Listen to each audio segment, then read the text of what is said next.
आज की इस वीडियो में हम लोग CSS की मार्जिन देखने वाले हैं और देखेंगे कि किस तरीके से CSS में मार्जिन अप्लाई करते हैं। तो जल्दी से मैं आपको लेके चलता हूँ अपनी स्लाइड पे और जल्दी से हम देखते हैं कि ये मार्जिन क्या होती है। तो अपनी स्लाइड पर आएंगे और यहाँ पर मैं आपको बताना चाहूँगा कि मार्जिन प्रॉपर्टी क्या होती है। Margin property are use to create spaces around elements outside of any defined borders. इसका मतलब है कि जो CSS के अंदर मार्जिन है या मार्जिन प्रॉपर्टी है वो हम इसलिए लगाते हैं ताकि हम किसी एलिमेंट या टैग के आसपास एक स्पेस क्रिएट कर सकें, ताकि हम उसको left right top bottom in सब से ऊपर से नीचे से लेफ़्ट से राइट से हम मार्जिन दे सकें, यानी कि उसको खिसका सकें। अगर बिल्कुल देसी भाषा में अगर मैं आपको बताऊं तो उसके बाद अगर उसका जो बॉर्डर है उसके बाहर जो है वो मार्जिन काम करती है। CSS properties for specifying the margin for each side of an element. CSS के पास 4 तरीके की मार्जिन प्रॉपर्टी हैं जिससे हम मार्जिन दे सकते हैं किसी भी एलिमेंट पर। तो इसमें पहला आता है मार्जिन टॉप, दूसरा है मार्जिन राइट, तीसरा है मार्जिन बॉटम और चौथा है मार्जिन लेफ़्ट। तो इसमें 4 तरीके की मार्जिन प्रॉपर्टी आती हैं। अब एक एक करके हम देखेंगे कि किस तरीके से काम करती है, लेकिन उससे पहले मैं आपको ये बताना चाहूँगा कि जितनी भी मार्जिन प्रॉपर्टी हमने अभी ऊपर देखी 4 तरीके की, इनके पास नीचे ये लिखा हुआ है all the margin properties have following values can have following values. इसका मतलब है कि ऑटो, लेंथ, परसेंटेज, इनहेरिट। अगर आप मार्जिन टॉप अगर प्रॉपर्टी को देखोगे तो उसकी अगर वैल्यू देखना चाहोगे तो आप ऑटो, लेंथ, परसेंट और इनहेरिट इन सब में से कोई भी वैल्यू अप्लाई कर सकते हो, बट अकॉर्डिंग टू नीड्स, जैसे कि हम आगे देखेंगे कि किस तरीके से काम करेंगे। और ऑटो क्या करता है कि ब्राउज़र जो अपने आप ही कैलकुलेट कर लेता है मार्जिन कि किधर से मुझे लेना है, कहाँ से मुझे कैसे करना है, वो सारा काम अपने आप कर देता है मार्जिन का, ठीक है। और उसके बाद जो लेंथ होती है वो हम पिक्सल के अंदर, पॉइंट के अंदर, सेंटीमीटर के अंदर इस तरीके से हम दे सकते हैं, जैसे 1 पिक्सल 1.1 सेंटीमीटर, इस तरीके से। और अगर आपको जो मार्जिन है वो परसेंट में देनी है, जैसे 15%, 10%, 50%, 100% इस तरीके से देनी है, या 10%, 1%, तो आप उस तरीके से भी परसेंट में भी दे सकते हो वैल्यू को। ये वैल्यू देने के तरीके हैं, यानी आप ऑटो भी वैल्यू रख सकते हो, लेंथ के अंदर आप डिफाइन करोगे कितने पिक्सल में देनी है, पॉइंट में देनी है, परसेंट में डिफाइन करोगे। इनहेरिट, अगर आप इनहेरिट लिखते हो किसी वैल्यू को, किसी भी प्रॉपर्टी पर अगर आप ये वैल्यू लगाते हो, इनहेरिट वाली वैल्यू लगाते हो, तो इसका मतलब ये है कि वो जो specifies that margin should be inherited from the parent element. इसका मतलब है जो जिस टैग पर आपको, जिस एलिमेंट पर आप मार्जिन लगा रहे हो, उसका जो पेरेंट एलिमेंट है उसकी वो मार्जिन ले लेगा, यानी इनहेरिट कर लेगा, वहाँ से वो ले लेगा, है ना, उसको उतार लेगा एज इट इज़, यानी कि उसकी कॉपी कर लेगा। मान लो आप डिव के अंदर H1 पर मार्जिन देना चाहते हो और अगर H1 पर आपने इनहेरिट कर दिया तो डिव की जो मार्जिन होगी वही मार्जिन आपकी H1 की हो जाएगी। और उसके बाद हम नेक्स्ट स्लाइड में चलते हैं। तो यहाँ पर लिखा है margin shorthand property. To shorten the code, यानी कोड को छोटा करने के लिए, कम करने के लिए, it is line of code को कम करने के लिए it is possible to specify all the margin properties in one property. इसका कहने का मतलब है कि अगर आपको कोड छोटा करना है, जैसे अभी अगर हमने इस वाली स्लाइड में देखा था मार्जिन टॉप, राइट, बॉटम और लेफ़्ट, 4 तरीके से आप मार्जिन दे सकते हो, चारों को भी एक साथ दे सकते हो। तो अलग अलग लाइन में दोगे तो क्या होगा, लाइन ऑफ कोड बढ़ेगा, यानी कि बहुत सारा कोड बढ़ जाएगा और उतना मेंटेनेबल भी नहीं है और इतना मतलब एक कह सकते हो अच्छी तरीके से मैनेजेबल नहीं है, प्लस उसका एक्सपीरियंस अच्छा नहीं है, ठीक है। तो हम कम लाइन के कोड में काम चला सकते हैं। और एक फ़ायदा और क्या होता है, अगर हम कम लाइन का कोड लिखते हैं और अच्छा कोड लिखते हैं, बेटर कोड लिखते हैं, मेंटेनेबल लिखते हैं, तो जितना कम कोड होगा तो उतनी फ़ाइल का साइज़, जो CSS की फ़ाइल का साइज़ है या किसी भी CSS की फ़ाइल का जो साइज़ है वो कम होगा। अगर कोड कम है, लाइन ऑफ कोड, तो जितना फ़ाइल का साइज़ कम होगा और जब वो सर्वर पर जब फाइल जाएगी तो जो आपकी वेबसाइट रन होगी, यानी वेबसाइट को कोई विजिट करेगा कोई यूज़र, तो क्या होगा कि उसकी जो फाइल की साइज़ है वो कम होगी, तो उसके जल्दी फास्ट लोड होगी वेबसाइट। तो इसलिए अच्छा रहता है कि आप कम लाइन ऑफ कोड करें, प्रॉपर कोड करें और मेंटेनेबल कोड करें। तो हम बात करते हैं शॉर्ट हैंड प्रॉपर्टी की, यानी कि आपको एक साथ चारों वैल्यू देनी है, चारों तरीके से आपको मार्जिन देनी है चारों साइड। तो आप क्या करोगे, आप लिखोगे सिंपल, ये ग्रीन कलर में आप देख सकते हो सेकंड लाइन में, मार्जिन कॉलन टॉप वैल्यू, फिर राइट वैल्यू, फिर बॉटम वैल्यू, फिर लेफ्ट वैल्यू। कैसे चलता है, पहले टॉप आती है, फिर राइट आती है, फिर बॉटम आती है, फिर लेफ्ट आती है। यानी कि पहले आपको टॉप की वैल्यू देनी है, यानी कि जहाँ जितना आपको टॉप से मार्जिन चाहिए वो आप मेंशन करोगे। परसेंटेज हो सकती है, और आपका पिक्सल हो सकता है, सेंटीमीटर हो सकता है, और जिस तरीके से आप करना चाहते हो। और उसके बाद फिर राइट वैल्यू दोगे, यानी राइट से कितना मार्जिन छोड़ना है, फिर बॉटम से कितना छोड़ना है, और लेफ़्ट से कितना छोड़ना है मार्जिन। ये आपको सिंटेक्स फॉलो करना है। उसके बाद सेमीकोलन लगा देना है। यहाँ पर मैंने सेमीकोलन अभी नहीं लगाया है, आप लगा सकते हो, और लगाना ही है आपको, ठीक है। मैं अभी आपको करके बताऊंगा। और जो ऑटो वैल्यू होती है वो क्या करती है, you can set the margin property to auto to horizontally center the element within its container. इसका मतलब ये है कि अगर आपको किसी भी डिव को या किसी भी एलिमेंट को या किसी टैग को हॉरिजॉन्टली सेंटर करना है, यानी कि हॉरिजॉन्टली अगर सेंटर में करना है किसी एलिमेंट को, तो आप ऑटो वैल्यू दे दोगे तो ऑटोमेटिकली वो लेफ्ट राइट से मार्जिन छोड़ देगा और बीच में उसको कर देगा जिस भी टैग पर आपने अप्लाई करा है उस टैग को। The element will ten take up the specified width and the remaining space will be split equally between the left and right margin. यानी कि लेफ्ट और राइट मार्जिन के बीच में इक्वल हो जाएगा, यानी 50-50 40% और 20% जो बचा है वो बीच में आ जाएगा। तो आपका सेंटर में अलाइन हो जाएगा वो जो भी टैग है या जो भी आपका डिव है, जो भी किसी चीज़ पर लगाया है। अब बात करते हैं इनहेरिट वैल्यू की। तो इनहेरिट वैल्यू का मतलब होता है let the left margin B inherited from the parent element. इसका मतलब है जो आपकी मार्जिन है वो पेरेंट एलिमेंट से इनहेरिट हो जाएगी, लेफ्ट मार्जिन, ठीक है। अब हम इसको प्रैक्टिकल करके देखेंगे कि किस तरीके से ये काम करती है मार्जिन। तो चलते हैं अपने VS कोड की तरफ और देखते हैं कि किस तरीके से हमको करना है। अब आ गए हम अपने VS कोड के अंदर, और अब मैं यहाँ पर क्या करूँगा, पहले HTML की फ़ाइल बना लेते हैं, न्यू फाइल, जैसे हम हर लेक्चर में करते आ रहे हैं। अब हम यहाँ पर लिखेंगे CSS margin.html, ये फ़ाइल बना ली। और इसी के साथ साथ अभी मैं क्या करूँगा, यहाँ पर एक बॉयलर प्लेट तैयार कर लूँगा, वो आपको पता ही है। और उसके साथ साथ मैं CSS की फ़ाइल बनाऊँगा CSS के फोल्डर के अंदर।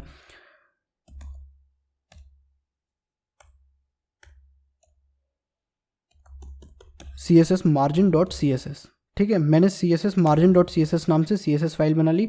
अब हमको फर्स्ट स्टेप क्या करना है, आफ्टर क्रिएटिंग HTML फाइल और CSS फाइल, फर्स्ट स्टेप हमारा ये कि जो CSS की फाइल है इसको लिंक करना है इस HTML पेज से, तभी तो हमारे चेंजेस नज़र आएंगे।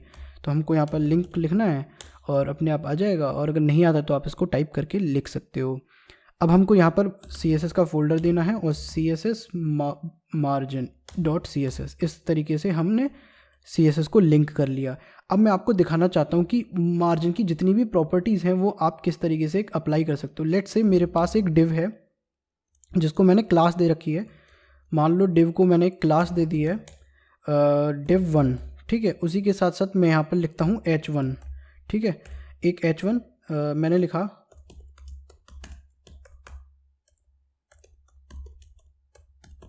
ओके।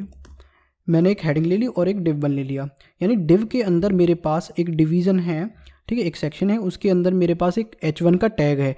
अब मैं यहाँ पर क्या करूँगा कि आपको इस डिव को पहले इसको रन करके दिखाता हूँ कि ये किस तरीके से आपको दिख रहा है। तो मैं जल्दी से इसका कॉपी पाथ करूँगा और अपने क्रोम पर आऊँगा और यहाँ पर इसका पाथ पेस्ट करके इसको रन कर दूँगा।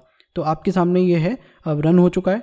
अब हमको करना क्या है, पहले हमने कलर प्रॉपर्टी देख रखी है, बैकग्राउंड कलर वगैरह, तो पहले एक काम कर लेते हैं। डिव को मैं थोड़ा सा स्टाइलिंग देना चाहूँगा, और तो मैं यहाँ पर क्या करूँगा, डॉट लगाऊंगा। आपको पता है क्लास है, डॉट लगाना है। अगर आईडी दे रखी होती तो हैश लगाते। अब जल्दी से मैं इसका बैकग्राउंड कलर पिंक दे देता हूँ, चलो, क्योंकि ये ज़्यादातर विजिबल हो जाता है तो मैं इसलिए पिंक लगा देता हूँ। कोई ये मत सोचना कि यार ये लड़कियों वाला कलर है तो क्या इस्तेमाल करता है। For the sake of easiness मैं ये यूज़ कर लेता हूँ फ़िलहाल। अब मैं इस पर बॉर्डर दे देता हूँ एक बार, तो आपको बताने के लिए कि मार्जिन किस तरीके से काम कर रही है। मैं 1 पिक्सल उसकी विड्थ रखी, लास्ट वीडियो में आप देख सकते हो। अगर बॉर्डर नहीं पता है तो क्या है, बॉर्डर 1 पिक्सल सॉलिड ब्लैक। मैंने अभी फ़िलहाल इस तरीके से बॉर्डर दे दिया। अभी आप देख सकते हो यहाँ पर ये किस तरीके से आ रहा है, ठीक है, ठीक है, बिल्कुल ठीक है, कोई प्रॉब्लम नहीं है। अब मैं इसकी विड्थ थोड़ी सी कम कर देता हूँ। ये 100% लेता है बाय डिफ़ॉल्ट, पूरी विड्थ लेता है, ब्लॉक है डिस्प्ले। अभी हम आगे देखेंगे कि ये क्या होती है, बट फ़िलहाल अभी मैं आपको 150 पिक्सल इसकी विड्थ करके फिर दिखाता हूँ कि किस तरीके से है, ठीक है। अब ये एक बॉक्स सा बन गया। अब आप ये देखो कि ये लेफ़्ट से और टॉप से, राइट से और बॉटम से ये एक मार्जिन ले रहा है, ठीक है। तो अब हमको क्या करना है, मुझे ये टॉप से थोड़ा सा ये ऊपर से मुझे थोड़ा सा नीचे चाहिए, एक तो ये डिव है, और लेफ़्ट से भी मुझे थोड़ा सा चाहिए राइट साइड की तरफ, तो मैं मार्जिन का यूज़ करूँगा। तो आप अगर यहाँ पर देख सकते हो, ये जो ब्लैक का मेरा कर्सर अगर आप देख सकते हो, तो जो ब्लैक उसकी आउटलाइन आ रही है, जो इसका बॉर्डर आ रहा है, इसके बाहर यानी यहाँ से वो मार्जिन लेना स्टार्ट करेगा। तो ऊपर से मार्जिन लेगा तो नीचे खिसकेगा, लेफ़्ट से मार्जिन लेगा तो इधर खिसकेगा राइट की तरफ। तो अब मैं आपको करके दिखाता हूँ कि करते कैसे हैं इसको। तो चलते हैं, अभी हम एक एक करके मार्जिन दे सकते हैं। देखो, अगर मैं इसको मार्जिन मैंने अभी दिया, सपोज करो टॉप से, ओके, मार्जिन टॉप, मैंने मार्जिन टॉप दे दिया इसको, सपोज करो 100 पिक्सल, ठीक है। अब आप यहाँ देखो, सिर्फ मैंने एक ही प्रॉपर्टी को भी यूज़ किया है, तो ऊपर से ये 100 पिक्सल नीचे आ गया। अब मैं इसको दूसरी प्रॉपर्टी यूज़ करता हूँ, मार्जिन लेफ़्ट, ठीक है। अब इसको मैं 100 पिक्सल फिर दे देता हूँ, तो ये लेफ़्ट से भी 100 पिक्सल आ गया राइट की तरफ, ऊपर से भी आ गया 100 पिक्सल जो है बॉटम की तरफ। अगर मैं बॉटम पर दूंगा या राइट पर दूंगा तो ये अप्लाई नहीं होगा, क्योंकि बॉटम और राइट के अंदर कुछ भी है नहीं है। अगर कोई एलिमेंट होता, कुछ टैग होता, तब ये वहाँ से मार्जिन लेता, बट अभी कुछ है नहीं है इसके सामने, तो कुछ नहीं लेगा। हाँ, लेफ़्ट राइट से दे सकता है मार्जिन, ठीक है। अब यहाँ पर अगर आप देख सकते हो कि ये मैंने मार्जिन दे दी। अब यहाँ पर क्या हो रहा है कि ये टॉप से तो बॉटम पर आ रहा है और लेफ़्ट से भी बॉटम पर आ रहा है। अब मैं इसको शॉर्ट हैंड प्रॉपर्टी में आपको करके दिखाता हूँ, यानी कि अगर आपको दोनों लाइन में कोड नहीं लिखना, सिर्फ एक ही लाइन में लिखना है, तो आप क्या करोगे, मार्जिन लिखोगे। और सबसे पहले हमने देखा था यहाँ पर, अगर देख सकते हो यहाँ पे, तो सबसे पहले टॉप वैल्यू आती है, फिर राइट वैल्यू, फिर बॉटम वैल्यू, फिर लेफ़्ट वैल्यू, यानी कि टॉप से कितनी देनी है। तो सपोज करो मैंने कहा 100 पिक्सल टॉप राइट। अब राइट से कितनी देनी है, मुझे नहीं देना कुछ, तो मैं 0 कर दूंगा। मुझे कुछ नहीं देनी है तो मैं 0 कर दूंगा, और कुछ नहीं लिखूंगा पिक्सल वगैरह, सिर्फ 0 कर दूंगा। और बॉटम से मुझे कुछ नहीं, टॉप राइट बॉटम से कितनी देनी है, कुछ भी नहीं देनी, ठीक है। उसके बाद अगर मुझे लेफ़्ट से देनी है तो कितना देना है, हाँ मुझे लेफ़्ट से देना है 100 पिक्सल, या मान लो मुझे देना है लेफ़्ट से 200 पिक्सल, तो मैंने यहाँ पे कर दिया। अब आप देख सकते हो ये आ गया, बिल्कुल ठीक है। अगर आप परसेंट में देना चाहते हो तो वो भी कर सकते हो, जैसे मान लो मैंने 10% लिखा, ओके, यहाँ पे मैंने किया 10% मार्जिन। और अब देखो 10% का मार्जिन का मतलब है टॉप से, ठीक है, 10% आ गई। अगर मैंने इसको किया 100%, तो ये क्या होगा, ये नीचे चला जाएगा, है ना। अगर मैंने किया इसको 50%, और अब अगर आप यहाँ पर देखोगे तो ये 50% पे नीचे आ चुका है। और अगर मैं इसको 20% कर दूंगा तो अब आप यहाँ पर देख सकते हो ये यहाँ पर आ चुका है, ठीक है। अब ये तो ठीक है। अब बात करते हैं मार्जिन के बाद, अगर मैं इसको बिल्कुल रीसेट कर दूं, आपको पता चल गया कि एक ही लाइन में कोड कैसे लिखना है और अलग अलग कैसे लिखना है, और लेफ़्ट वैल्यू कैसे, राइट वैल्यू क्या क्या करनी है। अब बात करते हैं यहाँ पे मार्जिन ऑटो की, ठीक है। तो मार्जिन ऑटो हमने देखा था कि मार्जिन ऑटो करते हैं तो हम बिल्कुल सेंटर में आ जाता है, तो ठीक है, मार्जिन ऑटो लो मैंने कर दिया और ये सेंटर में आ गया, ठीक है। लेकिन यहाँ याद रखना कि विड्थ आपको देनी पड़ेगी। अगर आपने विड्थ नहीं दे रखी है बाय डिफ़ॉल्ट तो ये नहीं आएगा। क्यों? क्योंकि बाय डिफ़ॉल्ट डिस्प्ले इसका ब्लॉक होता है और ब्लॉक पूरी डिस्प्ले पूरी विड्थ घेर लेता है, इसलिए आपको छोटे एलिमेंट को करना है, तभी तो वो लेफ्ट राइट से मार्जिन देगा। तो अब ये सेंटर में आ चुका है। विड्थ दे दोगे आप, कितनी भी दे दो विड्थ, उससे प्रॉब्लम नहीं है, फिर ये सेंटर में आ जाएगा। विड्थ आप 100 पिक्सल दे दो, 200 पिक्सल दे दो अपने अकॉर्डिंग, या जितनी आपको नीड है। उसके बाद मार्जिन ऑटो कर दो, तब भी ये इस तरीके से आ जाएगा। और अगर आपको यहाँ पर ऑटो करने के बाद अगर आपको मार्जिन ऊपर से भी देनी है ना, मार्जिन टॉप देनी, तो आप दे सकते हो 100 पिक्सल सपोज करो, दे सकते हो अलग अलग, ठीक है। तो यहाँ पर हमने देखा कि मार्जिन ऑटो कैसे करते हैं। अब हम बात करते हैं इनहेरिट की। लास्ट हमारा बचा है इनहेरिट। तो इनहेरिट को करने के लिए मैं क्या करूँगा कि इसकी जो मार्जिन है, या मैं अभी एक चीज़ और बताना चाहूँगा। अगर आपने मार्जिन के अंदर 100 पिक्सल लिख दिया तो ये क्या होगा, ऑल साइड से 100 पिक्सल मार्जिन दे देगा। यानी अगर आपने एक ही वैल्यू लिखी है इसके अंदर 100 पिक्सल या 200 पिक्सल या 10 पिक्सल, तो वो चारों साइड पर अप्लाई हो जाएगी बाय डिफ़ॉल्ट, अलग अलग नहीं करी है। तो अगर आपने एक वैल्यू दी है तो चारों वैल्यू वही एक ही हो जाएगी, ठीक है। तो अगर मैंने सपोज करो मार्जिन इसकी 100 पिक्सल दे रखी है, ठीक है। अब मैं क्या करूँगा कि जो मेरा ये तो div 1 था, अब मैंने हेडिंग जो है H1, अब यहाँ पर आप देखो दिस इज़ हेडिंग। तो अगर मैं इसकी विड्थ थोड़ी सी बड़ा कर दूँ, अगर मैं इसकी विड्थ, क्योंकि आपको दिखाना है तो मुझे 550 इसकी विड्थ करनी पड़ेगी, हाँ जी, अब मैं यहाँ पर क्या करूँगा कि ये जो 100 पिक्सल है मैं इसको मार्जिन लेफ़्ट ले लेता हूँ सपोज़, ठीक है, मार्जिन लेफ़्ट, मैं इसको मार्जिन लेफ़्ट ले लेता हूँ। अब देख सकते हो अब यहाँ पे ऊपर से आ रहा है, ठीक है। मार्जिन लेफ़्ट में से डिव जो है लेफ़्ट से मार्जिन 100 दे रखी है डिव से। इस डिव को मैंने मार्जिन लेफ़्ट दे रखी है 100 पिक्सल, यानी लेफ़्ट से वो 100 पिक्सल राइट की तरफ खिसक जाएगा, ठीक है। अभी मैंने इतना कर रखा है। अब मैं ये चाहता हूँ कि अगर मैं इस H1 पर इनहेरिट कर दूँ तो जितनी इसकी डिव है, जितनी डिव की जो इसकी आउटर डिव की जो इसकी पेरेंट की विड्थ है, सॉरी जितनी इसकी पेरेंट की मार्जिन है उतनी ही मार्जिन ये ले लेगा, इनहेरिट कर लेगा। जितनी पेरेंट की मार्जिन होगी तो 100 पिक्सल उसकी डिव की मार्जिन है, तो अगर मैं इस पर इनहेरिट लगा दूँ H1 पे तो ये भी 100 पिक्सल राइट की तरफ खिसक जाना चाहिए। तो करके देखते हैं। तो अब मैं यहाँ पर क्या करूँगा, H1 पर लिख दूँगा और H1 पर लिखूँगा क्या कि यहाँ पर मैं लिखूँगा मार्जिन इनहेरिट। मैंने मार्जिन इनहेरिट किया तो अगर आप यहाँ पे देख सकते हो ये 100 पिक्सल राइट की तरफ खिसक चुका है, ठीक है। क्यों? क्योंकि ये इनहेरिट कर रहा है, यानी किससे, अपने पेरेंट से। और पेरेंट यानी कि इसका जो डिव है उसकी लेफ़्ट मार्जिन कितनी है, वो मार्जिन है लेफ़्ट 100 पिक्सल, तो 100 पिक्सल खिसक गया है राइट की तरफ।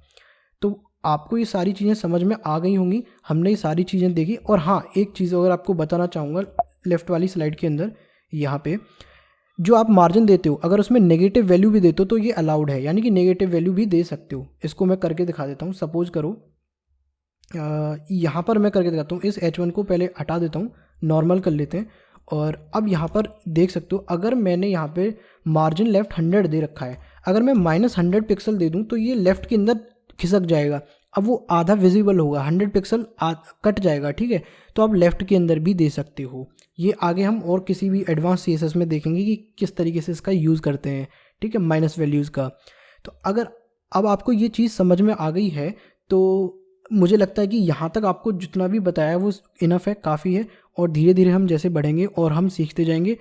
तो हमने आज देखा CSS मार्जिन क्या होती है, मार्जिन किस तरीके से लगाते हैं और शॉर्ट हैंड प्रॉपर्टी क्या होती है। अगर फिर भी आपके कोई डाउट है तो आप मुझे कमेंट बॉक्स में कमेंट करके पूछ सकते हैं, मैं आपका रिप्लाई कर दूंगा। और उसी के साथ साथ इस वीडियो को आप लाइक करें, अपने दोस्तों के साथ शेयर करें। अगर आपको वीडियो अच्छी लगी तो चैनल को सब्सक्राइब भी करें। और मैं इसी तरीके की वीडियोस बनाता रहता हूँ कोडिंग की। और तब तक के लिए आप अपना ध्यान रखें। मैं मिलता हूँ आपसे अगली वीडियो में, तब तक के लिए thank you so much and good bye.